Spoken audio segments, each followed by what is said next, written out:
Friends, આજે ફરીથી આપણે એક બીજો પોઈન્ટ જોશું. ફ્રેન્ડ્સ, આજે આપનો પોઈન્ટ છે કે વેટ. ફ્રેન્ડ્સ, આજથી જીએસટી જ્યારે નહોતું ત્યારે વેટ લાગુ પડતો હતો. અત્યારે ઘણી પ્રોડક્ટ એવી છે કે જેમાં વેટ લાગુ પડે છે, એમાં જીએસટી લાગુ પડતો નથી. પેટ્રોલ ડીઝલ જેવી ઘણી પ્રોડક્ટ છે કે જેમાં વેટ લાગુ પડતો હોય છે. હવે ફ્રેન્ડ્સ, તો એ વેટનું કોષ્ટક આપણે કઈ રીતે કાઢીશું અને કોષ્ટકમાં કઈ રીતે સુધારો કરીશું.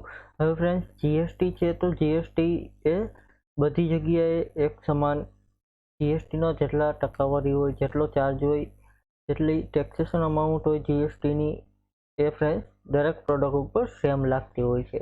પરંતુ વેટમાં એવું હોતું નથી. વેટમાં ફ્રેન્ડ્સ જે પ્રોડક્ટ બદલાય, દાખલા તરીકે એક જ પ્રોડક્ટ છે એ બીજા રાજ્યમાં જાય તો અલગ વેટ લાગે, ત્યાર પછી અહીં ગુજરાતમાં આવે તો એ પણ અલગ વેટ લાગે. ત્યાર પછી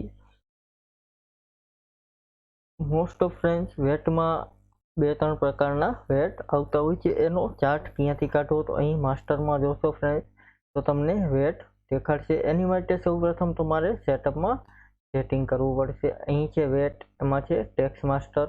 અહીંથી ફ્રેન્ડ્સ તમે વેટમાં સુધારો કરી શકો છો, કારણ કે વેટ બધી જગ્યાએ સેમ હોતા નથી એટલા માટે. અહીં ફ્રેન્ડ્સ જોશો તો સીએસટી 15%, 5%, ત્યાર પછી એક્સપોર્ટ. અહીં તમે આ પ્રકારના વેટનો કોષ્ટક જોઈ શકો છો. અહીંથી તમે જેટલો સુધારો કરો ફ્રેન્ડ્સ, એ વેટ તમને જ્યારે તમે વેટની એન્ટ્રી કરતા હોય ત્યારે બતાવશે. અહીં આટલા પ્રકારના વેટ તમને જોવા મળશે.